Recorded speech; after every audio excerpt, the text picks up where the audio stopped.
Hello, everyone, and welcome back to Wondergoal, the soccer betting podcast from the Action Network. My name is Michael Leboff, and joining me for this abbreviated episode are Anthony DeBundo and BJ Cunningham. But before I bring those two gentlemen in to break down this weekend's 5-game Premier League slate, we'll also do a little Bundesliga, Serie, La Liga, Ligue, and a real treat, some Asian Cup and African Cup of Nations betting tidbits from BJ. But before we get to all that good stuff, a reminder that Wondergoal is proudly presented by Bet365, and Bet365 doesn't do ordinary. It believes that every sport should be epic, every tournament, every game, every point, every play, from the moments that are legendary to the ones that fly under the radar. See for yourself when you sign up with the promo code ACTION, and you get $365 in bonus bets when you bet just $1. Whatever the sport, whatever the moment, it's never ordinary at Bet365. You must be 21 or older, and you also must be present in Colorado, Iowa, Kentucky, New Jersey, Ohio, or Virginia. And if you or someone you know has a gambling problem and wants help, please call 1-800-GAMBLER in Colorado, Kentucky, New Jersey, Ohio, and Virginia, or 1-800-BETS-OFF in Iowa. Terms and conditions apply. Okay, like I said, 5 Premier League matches coming up here. This is a part of the season where it starts to get a little tricky because the schedules get all wonky. The fixtures have piled up.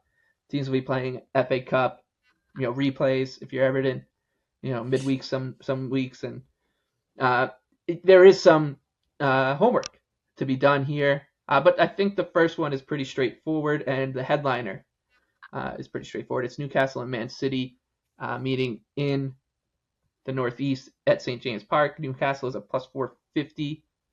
Underdog City traveling minus 182 favorite. The draw here is plus 333. I'm just going to kick it right over to you, BJ. I think we'd all be in agreement here that that City is probably not the way you want to look, but there are obviously still concerns for Newcastle. Yeah.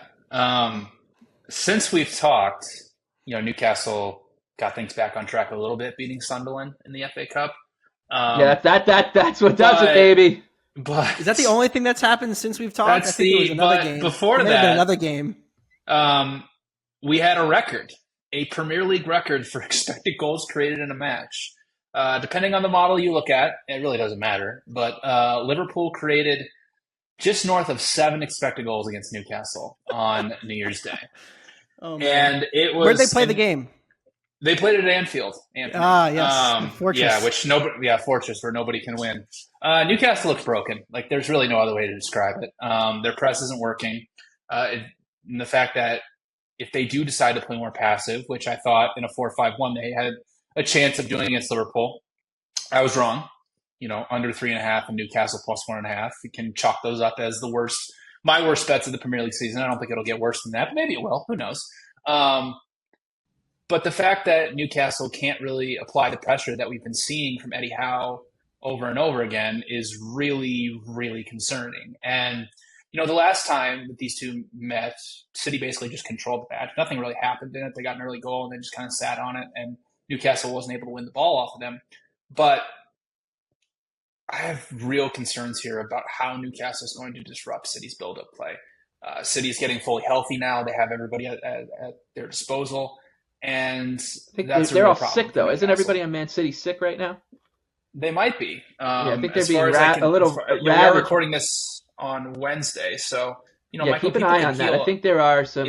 There's something going around. In the City looks room. Like Silva and Akanji, or Silva is the only one right now that is noted on the injury report. Haaland is doubtful, which makes a good case there for Newcastle, but I think we need to give Newcastle some time here to whether we want to buy on them. Because I've tried. I've tried to buy on them against Nottingham Forest, and they got beat pretty badly. I tried to buy on them against Liverpool. They got beat pretty badly. And I actually bet against them. I bet on Sunderland in the FA Cup, and they beat them. So I can't really figure out this team right now. So I'm just going to pass on this one. The number is a little too high. I only had City around minus 120. So the value, I think, is on Newcastle, especially if Haaland's not going to play. But they just look broken right now. I don't really know what the solution is unless they can get their high press back. So unless we start seeing signs of that, I can't I can't buy low on Newcastle. It's kind of hard to think of a time when a team needs to be downgraded this drastically, this quickly, or you're even considering it. Like, you can talk about Chelsea last year, but Chelsea never really got going. Like, Newcastle started the season fine. They were playing pretty well. We were talking about them, as a Champions League team that could have and should have probably got out of the group of death by the time that league started. I should say, like, you'd probably put them ahead of Dortmund and Milan in that group. But yeah, it's going downhill fast, and it's also getting weird with like Eddie Howe, who went from being, is he the best manager in the world, back around Halloween, to how much longer does he have? So there's like a lot of little fires everywhere here with Newcastle, making them a little unappealing against Man City. I would be tempted here at home, like in this spot, but especially with the way like City hasn't set the world on fire, but we do expect them to kind of click it into gear at some point. Anthony, and they are really good. They are really good at home. Like we forget that they're like one of the worst road teams in the Premier League. So going to Anfield, I guess, was a bad spot for them. And really, their only bad performance at home has really been against Nottingham Forest over the last few months. They're still putting up an insane expected goal differential at home. So you could make the case that way, but their defense is really, really bad right now. Yeah. It's the transition defense that's really alarming, right? Like, they're getting done to them what they did to teams. It's like, we're going to hit you on the break. We're going to get these 1v1s. Your defense is going to not be able to withstand the pressure, and we're going to get a ton of big scoring chances off of not a lot of shots. Because like the shots per game are only up a little bit, but the XG per shot is insane. Since that Bournemouth match, which is really like the turning point, 2.5 XGA per 90. That is dead last in the Prem. That doesn't even include that they conceded 4.5 to PSG, almost 2 to Milan in that second matchup in the Champions League. We came into the year, and remember back in the season, early in the season, when the market would steam under every match, and we would say, well, this attack, like, they can't keep doing this. It turns out the defense fell off a cliff before the attack, because the attack is still pretty good. I was actually looking to play an over here, but the number is a little bit higher than I make it. So I'm still not sure how to price this defense either. It's a classic example of like, okay, sometimes teams have dips in form and it's just a dip in form and the market overreacts. Sometimes the market is right? And like the market is ahead of the fact that this team is completely falling off a cliff. And in this case, like, I don't even know what to do with my priors on Newcastle because, yeah, I show value on them every week too, because like if you bake in a lot more of the data from, the last year and a half when they were very good, you can't overreact to one sample where they've been a below average Premier League team. But like with every passing match, it just feels more and more likely. The question is like, okay, yes, we know they went through this insane period where they played a shit ton of matches. What happens when they come out of that? Do they have their legs again? Are they going to start rotating through players? Are they going to, take advantage of this, quote unquote time off where they didn't play as many matches? They have this match, then they're going to have some real time off until the end of the month. So, what does that look like for this team? I really don't know. Like, we can't know until we figure out, like, how are they going to play? Their XG per shot attempt is over 0.15 in 7 of their last 9 matches. And the only one that doesn't count for that was Fulham, who played without a man for most of the match. So they're just conceding way too many big chances in transition.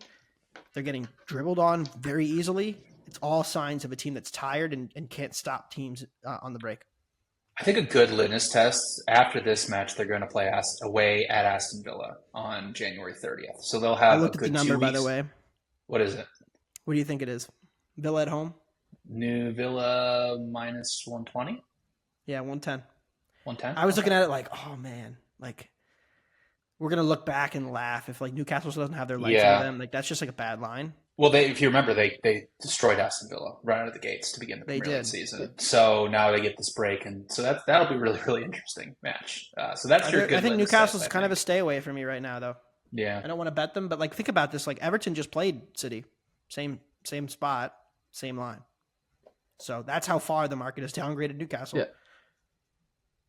Well, Everton's the best team in the world. We know that. Yeah, we'll get to Everton. The Everton party, the weekly Everton party in a couple games here.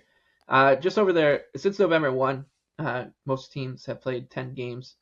Since then, City's 4 wins, 4 draws, and a loss. Their expected points are a little bit higher than that. Say they've been a little unlucky, but that's the other kind of thing that's weighing on this one here is like, are they ready for the picking? But then, like you said, you look at Newcastle, it's tough. It does feel like one of those situations where the best bet you can make in this game is probably to bet on another match. So let's do that. United and Spurs up next. Oh, man. Man United, plus 120 at home. Anthony's Tottenham Hotspurs traveling as a plus 200 underdog, and the draw is plus 275 on two teams that you can say have kind of, in a weird way, over the past, the second half of the first half of the season, have taken different routes to get to mediocrity. Both have even goal differentials since that November 1st date that I talked about, where each team has played 10 matches. Each team is basically 500 in terms of wins and losses, with a draw sprinkled in there. It's like, are these teams just bang like the same, like in terms of like your power ratings? Like here, I think it kind of feels that way, and that makes the line look just about right. So a pass for me. I think it's a pretty good game to have some fun and live trade if you want, Anthony. Yeah, I mean, Spurs without Sonny, probably yes, I would agree. Right, like Tottenham has played some pretty diabolical defensive lineups in the last few weeks, and they've played some pretty awful defense as a result. They have brought in a winger who I expect to start in this winger/forward, whatever you want to call him at this point, wide forward. He's not really a striker, but Timo Werner is back, baby. And I'm so excited for this because like the story of Timo Werner, man. Most like Premier League fans who don't really watch Germany will look at Timo Werner and say, "Oh, that guy stunk." And it's like a weird story, right? Because Werner was a really good young, forward at Stuttgart and then at Leipzig, was putting up like 0.65 XG per 90 in the Bundesliga and finishing well above those numbers that got him the move to Chelsea. And he played in a Chelsea team that was kind of, it was very Tuchel at the beginning, especially like very constrained. There was not a ton placed on attacking. Like they were very defensive outfit, and his numbers predictably dropped because, you go from the Bundesliga to the Prem, you go from like 0.65 XG per 90 to like 0.45 per 90 XG, which is about like a league average mid-table to above average striker, which is like what I think he is in the Prem. And he was also giving them good numbers in passing, like expected assists were pretty good. Key passes were pretty good. So you could justify it. But the problem was he went into this huge finishing slump, and obviously it got in his head a little bit. He's not like the most textbook natural ball striker. So he had this horrible slump that was coincided with when the most eyeballs were on him. And then he goes back to Germany. And even toward the end of his Chelsea career, the numbers on the finishing started to tick back up again to the point where he's just like an average finisher over his career. And here's the difference, though. It's his German numbers the second time around, since he's gone back to Leipzig, have been worse. And so, his XG numbers are down. They're closer to like what he was doing in the Prem, which, given you went from the Prem to the German Bundesliga, you should go up in your production. It's just a more attacking league. So I'm kind of uncertain about Timo right now, but they certainly needed something because they can't roll out like Brian Heel or like, what are the options? Brennan Johnson is okay. He's been okay for them, but like, I think he can get them some shots. He'll get space in behind to run into, which is what he loves. So I'm intrigued by what he looks like in this team. I'm excited for it. As far as his match goes, like, I don't know, man. Like Brighton and Spurs closed to pick 'em against one another 2 weeks ago. United's a favorite now. Is that reasonable? Obviously we all bet Brighton. Now I think the number's kind of right. So United, some interesting news here on attack. They might, like, there's still some uncertainty. They might get Lisandro Martinez back. Like, there's a possibility. I don't think he'd start here, but there's a possibility he's back. Otherwise, like, it's the same United team we've been seeing them roll out. And, they had that one second half against Villa and then followed it up with like a pretty lackluster display against Forest, a week later.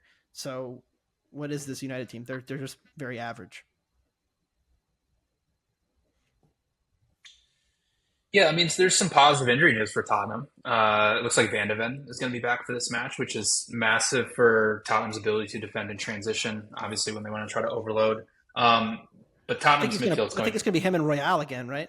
Davies is Yeah, out. well, Dragison's coming over from Genoa. Yeah, but he's not going to he hasn't even Yeah, he done the won't move start. yet, though. Yeah, Yeah, but, Tottenham's midfield has been kind of ripped apart here. Basuma and Sarr are both off to the AFCON. Lo Celso looks doubtful here. So what is it going to be like? Skip, Bentancur would be their midfield here. Yeah, it's which not is great. It's not great. But United doesn't even play a midfield. They don't, because now Amrabat's off to AFCON as well. And I want to point this out because we're going to be I sent this to Anthony last night when we talk about Arsenal next week. But our guy Mark Stats, who's a brilliant follow on Twitter, you should all follow him, put out these ball progression efficiency, which is basically players who can move the ball forward at the same time and essentially not lose possession. So how good are you at ball carrying? And United, Amrabat has actually been in the 80th percentile of that. McTominay's in the 33rd, which is not really that surprising. So now that Amrabat's off to AFCON, with Casemiro being injured, it's probably going to be Eriksen, McTominay double pivot again, which is what we've been seeing and hasn't really been working for United. Højlund's been terrible in ball progression because, well, they signed him up to be more of a transitional type striker. They didn't ask him to be this type of ball progressor. He's somebody who gets in behind the back line, which if Tottenham's to play a high line, he could maybe have a good game here. But is he going to actually be able to do that? I'm not so sure. So, this is a pass. Like you said, Michael, I think this is a good live betting opportunity. I was looking at the over here, but now that Van de Ven's back and Son's out, it's probably going to be Richarlison up top for Tottenham would be my guess. So I'm not sure. Yeah, he's been better, Richarlison. He's been better, yes. Up. XG's up. He's been healthier. I'm intrigued by that. But yeah, I think the lack of midfield for both teams kind of just means that both teams just kind of turn this into basketball again. It was very evident how many times Bournemouth was able to play one long pass and completely, immediately one pass. And it was just like, oh, they have a 3-on-3, or oh, they have a 3-on-2, or oh, they have a 4-on-3 against Spurs. And that's the one thing I still think United's good at. I mean, we saw it against Villa. They're very capable of, running in behind and having good runners, and Rashford and Bruno playing those passes. That's what they're good at, especially if they do start Eriksen as well. There's just a lot of high risk passing in that midfield, and there's not a lot of midfielding in that midfield. So it just screams over to me from a tactical perspective. And Tottenham, there's been since November 3.78 expected goals combined per match in Spurs matches, third highest, ahead of or behind only Chelsea and Newcastle. So those are the three cocaine ball teams right now, which is kind of wild given what we know about those teams. But yeah, I mean, Tottenham are just how do you bet Spurs unders? I'm sorry. It's just insane. I thought I had one with Bournemouth last week, and then all of a sudden it was 1-0 after 75 and it was 3-1 by the end of the game. So just crazy open, and it's fun, but they're not playing any, even with Van de Ven in, first game back, it's tough. No midfield in front of him.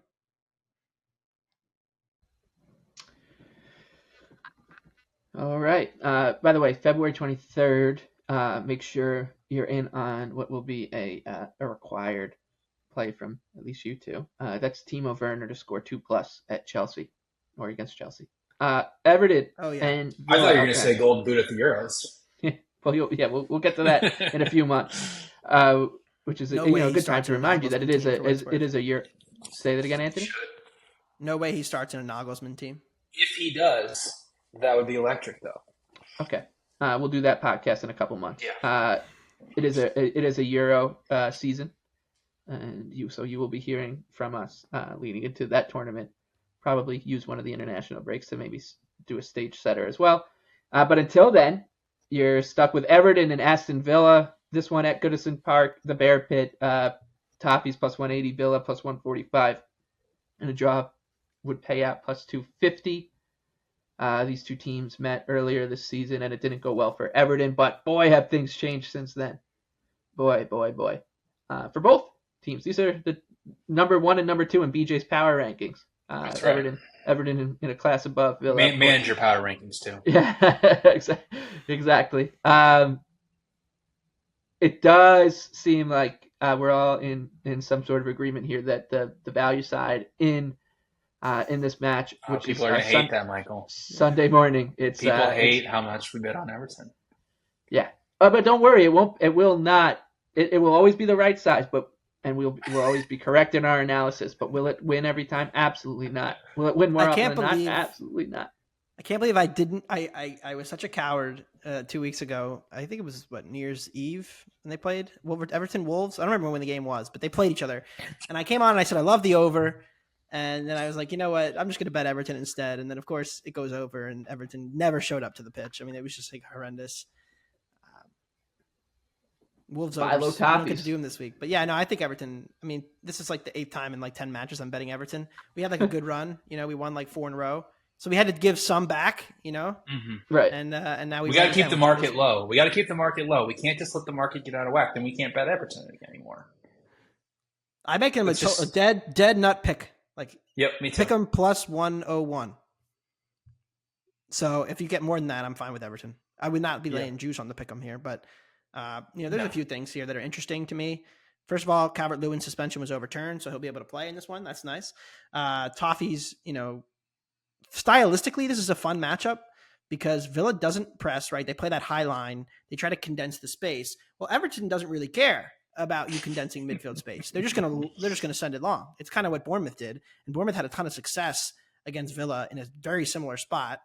Granted, Bournemouth was plus a half, but like from a matchup perspective, Everton's just going to play over the top anyway, and then have runners off. And I think if they're timing it well, they can get a bunch of chances in behind this Villa defense, which I still think is a Ponzi defensively.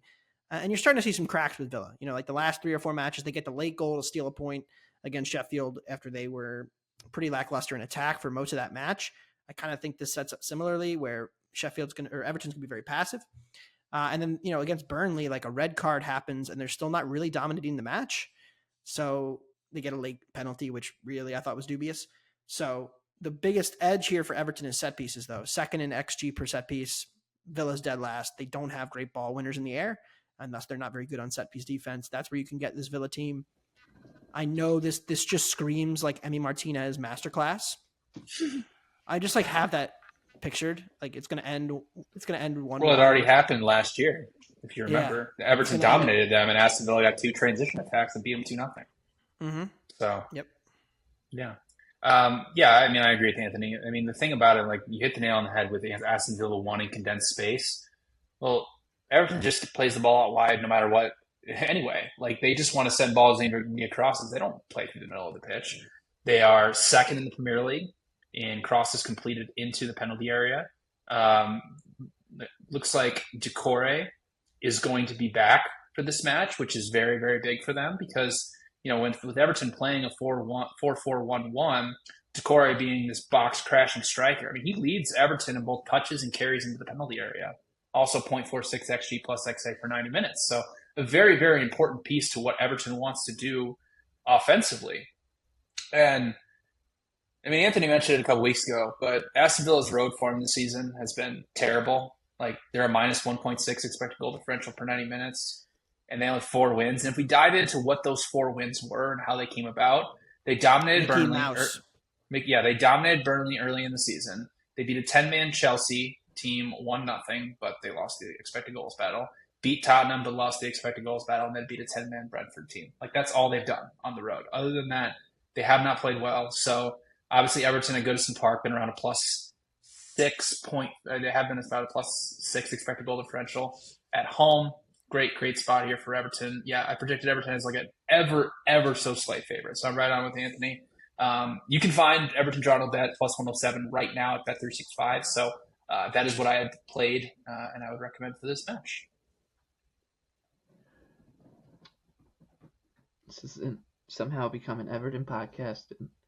It always has. I don't know. Kind of doesn't sit. It just doesn't really sit well with me, to be honest. But that's okay. What doesn't sit well with you?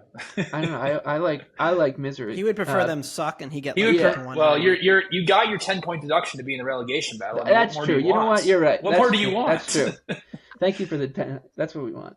Love that kind of adversity. Burnley are a odds-on favorite against Luton Town, minus 106 at home. Luton traveling plus 280, and the draw here is plus 280 as well. A relegation 6-pointer. Luton Town can, if they get a win here and Everton do not, they pull themselves out of the relegation zone for the time being because of the aforementioned 10-point deduction, although it did come out that Everton hired some big-wig lawyer, or a barrister, as they call him over there. Did they? Super Silk. Well, Michael Everton's 8-1 to be in the top 10. Yeah, so, it's not a bad bet. If you believe in Super Silk, Super Silk's ability in the courtroom. Somebody, one of our listeners, can you dig into this lawyer, how good he is? How many cases, these type of cases he's overturned? I don't mind a bet here on Luton Town. I knew he was going to say it. I know. And I don't either, honestly. Yeah. I don't project any value on this match. Me neither, but I would lean toward Burnley. Interesting. Why?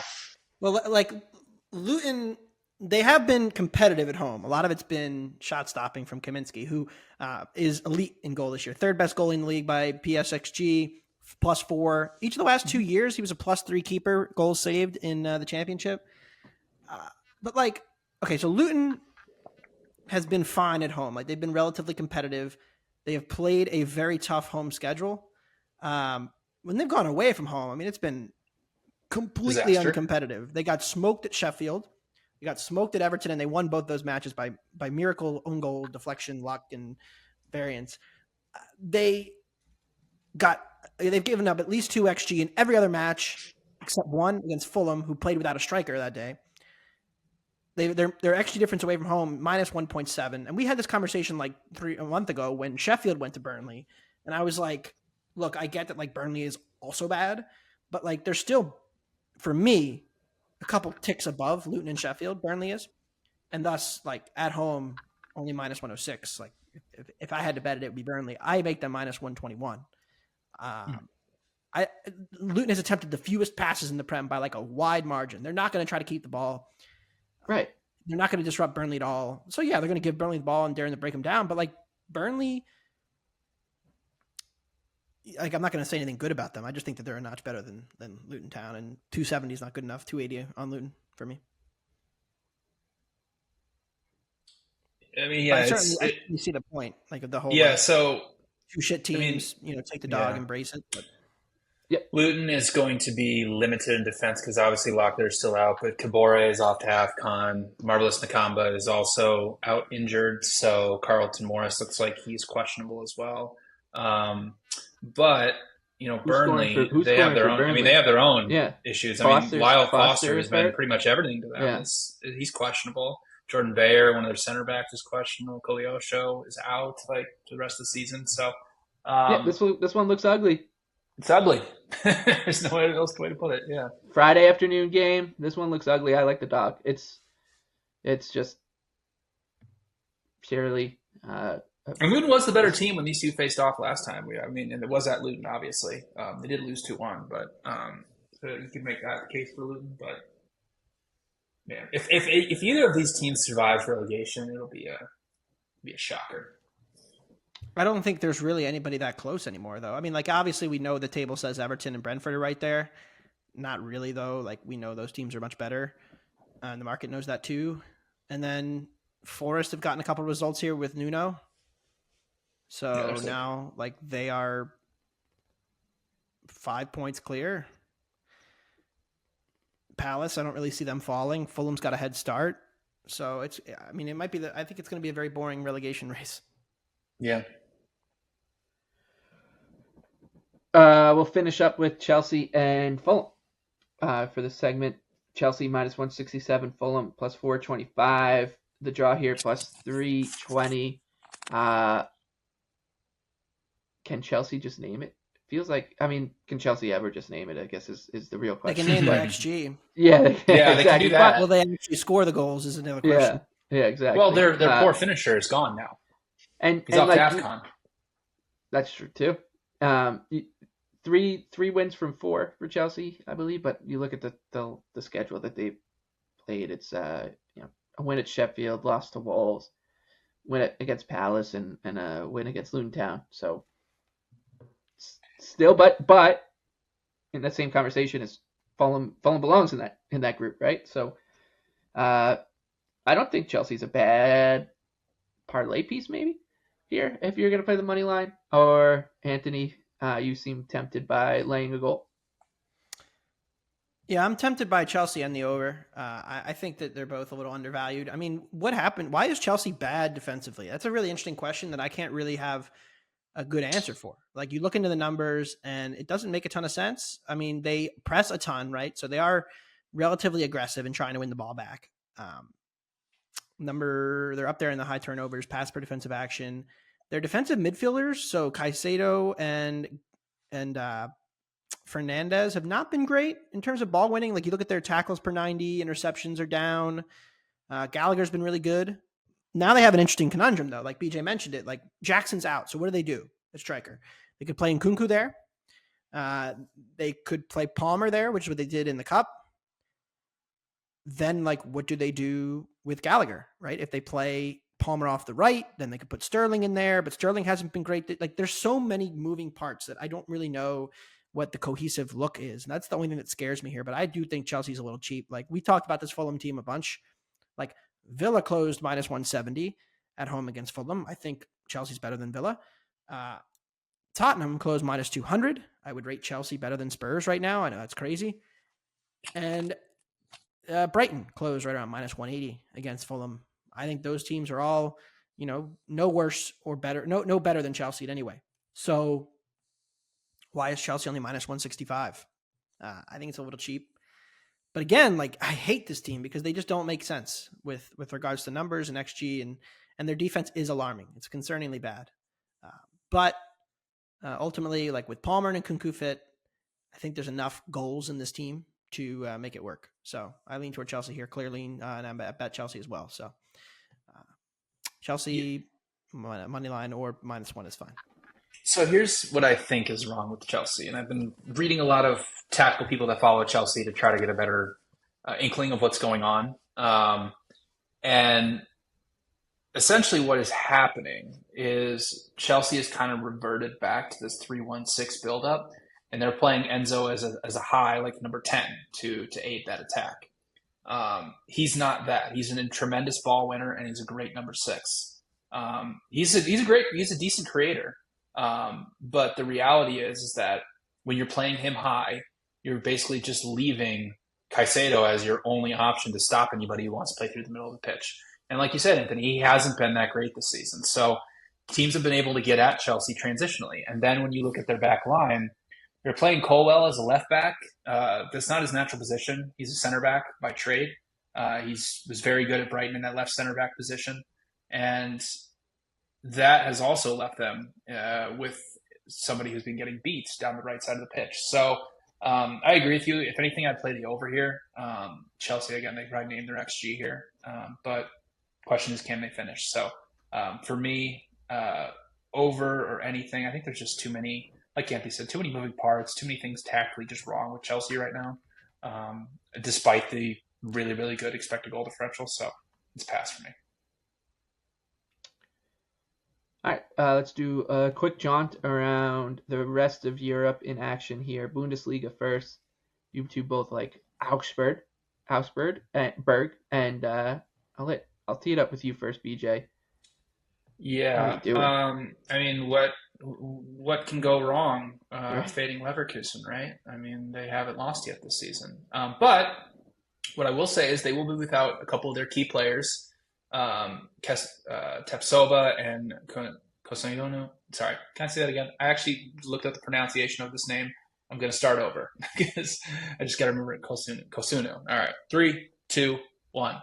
Yeah, I mean, what could go wrong fading Leverkusen? They haven't lost yet this season, but they're going to be without a couple key players. 2 of their center backs, Tepsova and Kosunu, are both off to the Africa Cup of Nations. But most importantly, Victor Boniface is out until April. And that is a massive loss for Leverkusen, who he's put up a 1.1 XG plus XA per 90 minutes. His replacement's going to be my guy Patrick Schick, but he hasn't played very much this season. So a much different striker for Leverkusen. They're going to be facing an Augsburg team that likes to play a low block. But the thing about Augsburg, I have faded them a lot over the last few years, and because their expected goal differential was always near the bottom in the Bundesliga. But this season, they've just been like an average Bundesliga team. Like they're a minus 0.25 XG differential per 90 minutes. They're really good on set pieces, which is like the one weakness that Leverkusen has defensively. And Leverkusen, they've just been drastically overperforming all season. Plus 32 actual goal differential, plus 18 expected. So with Leverkusen not having a couple of their key players, I think this is a good spot to fade them and take Augsburg to like them +1 at about even money. Yeah, so I mean, Leverkusen comes out. They take the entire league by storm, right? They started the year on this unreal run against the spread. They were 8-0 to start the year, right? And eventually, the market always catches up to teams, and I think you're starting to see it now. And I know they just smoked Eintracht and Bochum right before the break, but you saw them, drop points to Stuttgart as a road favorite. You saw them drop points to Dortmund as a home favorite. A couple of dicey wins against Hoffenheim and Freiburg where they weren't really the better team and failed to cover inflated spreads. And I kind of think that's what we have here. You mentioned the injuries and the AFCON situation. Okay, well, let me read off some of this insane shot finishing numbers they've had this year. Alex Grimaldo, perfectly fine left back, gets into the box, gets to the end of the penalty area a decent amount. He has 7 goals and 5 assists this year. His XG plus XA is 5. So he's put up 12 goal contributions from like 5 expected. And then you just look across the board. Every single player is having this unreal sun run. Even Schick, you mentioned he's barely played this year. He's played 1.5 matches. He has 3 goals on 1.5 XG. You look at Wirtz has overperformed. Jonas Hoffmann, who was like a very average finisher at Gladbach and now is having this unreal run with 10 goal contributions from 4.7 expected contributions. Like everybody on the team has had this unreal first half. Credit to them. Now they get this 3 weeks off and they're coming back. And I think that there's just clear overvaluing of this team in the market against, like you said, an Augsburg team that has played considerably better. They can be effective on transition and on set pieces. That's where Leverkusen still has some flaws defensively. So yeah, I agree. It's not pretty betting against this Leverkusen team. They're 12 and 4 against the spread in the Bundesliga against the Asian handicap line. So good luck, but like I'm happy to do it. All right, Serie A, BJ, you're lighting it with Napoli. Yeah, so obviously Victor Osimhen's off to AFCON, as well as Anguissa. But I think the market has downgraded Napoli a little bit too much, just because those two guys have gone. If you look at what Osimhen has done this season in Napoli, he's only put around a 0.6 XG per 90 minutes. So it's not like he's putting up the elite numbers that we saw, over the last 2 seasons. Bouladia is hurt for Salernitana. And he's also on the Senegal roster, so he's not going to play in this match. Koulibaly, who's one of their main central midfielders, is also off to AFCON, so those are 2 key players gone right now for Salernitana. And the reality is that this Salernitana team, they're going to get relegated finally. They're by far the worst team in Serie A, around over a -1 XG differential per 90 minutes. And the really worrying thing here is I don't know how they're going to play out in Napoli's press. Like Napoli's number 1 in Serie A in passes per defensive action and high turnovers. Now that they don't have Dia available, they don't have an outlet to play very, very direct. So they're just going to get smothered inside their own final third and just hope and pray to God from their low block that they can keep them out. But, Napoli's gone on a really poor finishing run as of late. Last 6 Serie A matches, they've only scored 2 goals, despite creating 7.3 expected. And they're second in Serie A in non-penalty expected goals. So, and one last thing. They played Salernitana earlier this season at Salernitana. They beat them 2-0 without Osimhen, who was injured at the time. So, Napoli -1.5 at even money is way too short for me against the worst team in Serie A. Yeah, I kind of think Napoli is a weird case because they have been downgraded, and I wonder if the market is just waiting these Mazzari results because they've been objectively worse since he came in. Yeah, that's the one thing. Yeah. And that's the thing that's a little scary for me laying it here. I actually was going to take Salernitana, but I decided to pass. Oh, no. The number was not quite there. Oh, no. The last time I had that conversation, I love them against Milan at home. Because like even the worst team in the league that we know stinks, and that like BJ and I, we have the relegation ticket. We talked about them in the preseason. They're still going to cover sometimes, and they were at home against Milan. And I was like, like this Milan fraud at it again, and of course I didn't bet it, and they drew. But this Napoli team doesn't look right, and you got all the vibes have been off too, and it's like Osimhen with the whole like the Napoli Twitter account was like posting racist stuff, and then now you have Kvaradana's agent calling out Osimhen. Yeah. Like all of this crazy stuff is his response is great though, I gotta say. Yeah, they're definitely worse from since Mazzari came in. That's the only thing that scares me a little bit is like, well, if that's real signal, then they're just not that good. All right, anything else here in Serie A? Roma's intriguing against Milan. Both teams played in the midweek. Milan and Roma both went out of the Coppa Italia. Like Roma's attack was completely lifeless against Lazio in a big Derby Cup match. Like that's kind of just like classic Roma. They just like don't always show up. But from a numbers perspective, I think Roma's still the better team. So you could take them. I also think Fiorentina's pretty wildly overrated. Like their box numbers have fallen off considerably this year with, how their team has changed. Losing Amrabat, I think, has hurt their midfield. And they're just like a very bang average Serie A team that gets priced better than that. So I lean them. I like Udinese against them in that matchup as well. So those are two dogs that I'm looking at, Roma, Udinese. Okay. BJ, you're on your own here in La Liga and Ligue. Yeah, so just another Sevilla fade. Sevilla's bringing in a couple guys during the transfer window who won't play in this match, so be on the lookout for them maybe improving a little bit, but it's the same Sevilla team that's bad in transition defense. They got dominated by Bilbao in their last match. But they're taking on Alaves, who is one of the more underrated teams in the bottom half of the table in La Liga, does have a positive expected goal differential on the season, good transitional team, good low block defense. So I only projected Sevilla around plus 120. They're sitting around minus 115. So decent price on Alaves. And then PSG against Lens in Ligue 1, probably the best match of the weekend there. Lens just really isn't that good this season. They only have about a +2 expected goal differential. They're overperforming both offensively and defensively. Defensively, it just comes down to the fact that Bryce Samba, their keeper, has just been standing on his head over and over and over again.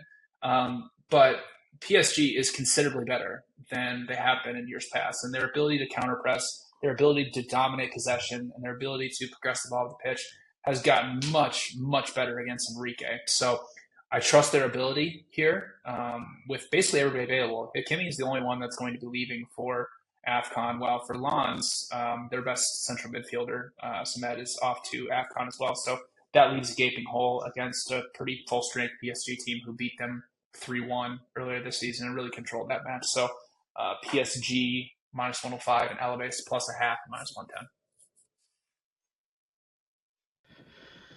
Okay, here we go.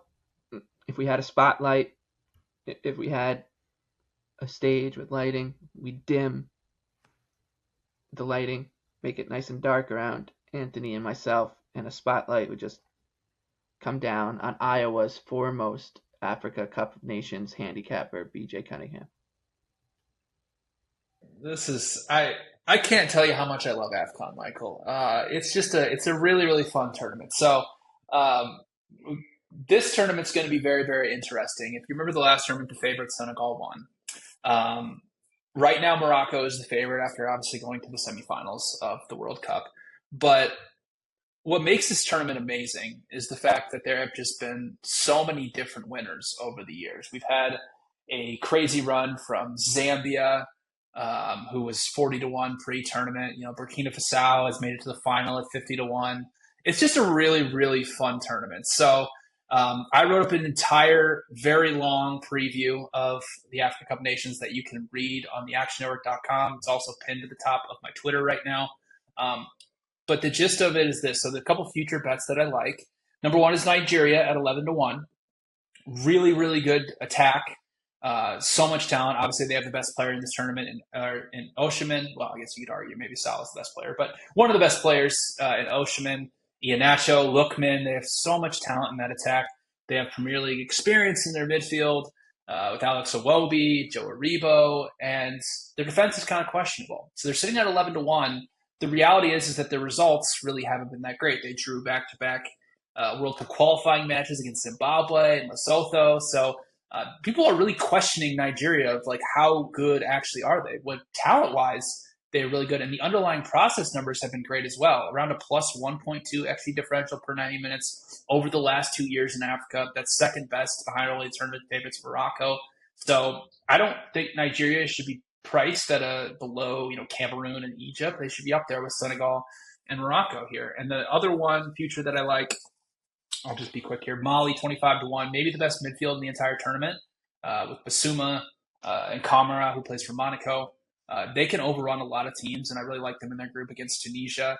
If you want to bet one of these teams in kind of the middle tier, they have to have something that can drive them through the tournament, and having their midfield really can. They got a couple young strikers that play at Salzburg, so a very underrated Mali team that's third best expected goal differential in Africa over the last 2 years. So those are the two futures that I've gone with. And real quick, 2 golden boots. Girassi 40-1, Kudus 40-1. Kind of crazy prices for 2 of the hottest strikers on the planet right now. And then a couple matches and if you're somebody who wants to follow along throughout this tournament, I will have picks every single day on my Twitter, and my daily column, Unexpected Goals, will serve as the write-up for that. So if you want to follow along throughout this entire tournament, you can just follow me on Twitter for individual match plays. But a couple that I'm targeting real quick, and I'll just mention them. Mali plus 110 in their first match against South Africa. Guinea in their second match against of the group stage against Gambia plus 140. And then Zambia, draw no bet plus 110 in their first match against the Democratic Republic of Congo. So that's what I have for AFCON. Asian Cup is kind of weird. I wrote a full Asian Cup preview that you can read on theactionnetwork.com as well. But it's very top-heavy with Japan and South Korea. So if you want more stuff on the Asian Cup, you can just read it on theactionnetwork.com. That's beautiful. Thank you. BJ, well, I'll be following along mightily. It is quite a tournament. I mean, the matches are happening during... It's a slow time, right? European calendar takes a little bit of a pause here.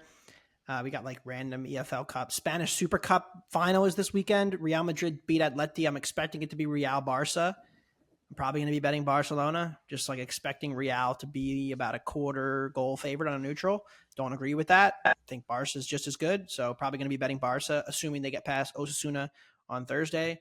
But yeah, I'm locked in for AFCON. Going to be tailing BJ. Going to have to do some own work to find out what my future is going to be. I'll put it in our Discord and probably tweet it. But tournament starts, 3 days? Saturday, Ivory Coast and Guinea-Bissau. First match. And the Asian Cup starts Friday in Qatar. Qatar is playing Lebanon. Okay. Let's really quickly just give out a best bet for the Premier League. There's only 5 matches, so there's going to be a little bit of doubling up here. BJ and I, we both liked Everton. I'll let you take that one. But I'll just for to be different, I'm going to say Luton Town. I just don't believe in this Burnley team at all, and I think that the price is high enough to try to take them on and beat them even at home. So I'll take the Hatters in a relegation 6-pointer. All right, BJ. Yeah, Everton draw no bet plus 107 at home against Aston Villa. Really good matchup because Everton does everything that Aston Villa allows you to do. Aston Villa wants to condense the space in the middle of the pitch. They want to play a high line. Well, Everton's just going to play direct balls over the top. They're going to play balls out wide to try to send in crosses, which is going to work really well against this Aston Villa team. Everton also scored 11 goals off of set pieces. That's tied for the most in the Premier League. Aston Villa dead last in XG per set piece. And these two teams have played twice already this season. Aston Villa beat them pretty badly early on, but they played in the EPL Cup. Everton won the match 2-1, and what happened in that match is Everton scored 2 goals off of high turnovers, which is a big advantage for them here because Everton is really, really good out of possession with their ability to not only press teams high and cause problems, but to also play good defensive low blocks. So if they want to come out and press Aston Villa, I think they can really disrupt their build-up play here. I mean, Everton has forced the second most high turnovers in the Premier League. So a good spot here for Everton at home, who has a +6 expected goal differential at Goodison Park against Aston Villa, who's had some shaky road form, -1.6 expected goal differential overall this season. So I like Everton draw no bet at plus 107.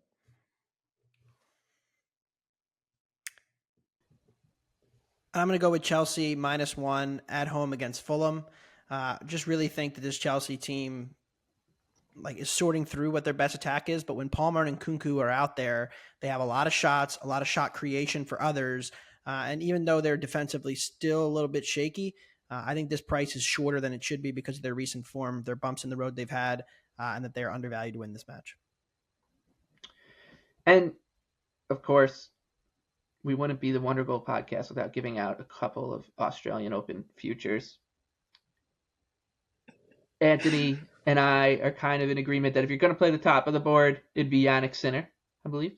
At what? Yeah. Like you could get him as high as 7-1, 8-1. Yeah, it's going to be Sinner for me, I think. I don't trust Alcaraz, and I'm not going to bet Djokovic, so. Yeah, and I think Djokovic is his lack of kind of fitness towards the end of last year, and the fact that he played so much makes him that number a little tricky. I'm of course going to make my annual or quad annual. Would you say for four times a year donation on Andrei Rublev? Of course, he will go to 0-10 in Grand Slam quarterfinals as well. So Rublev, Sinner. I think we could also be talking about a little Daniel Medvedev action as well.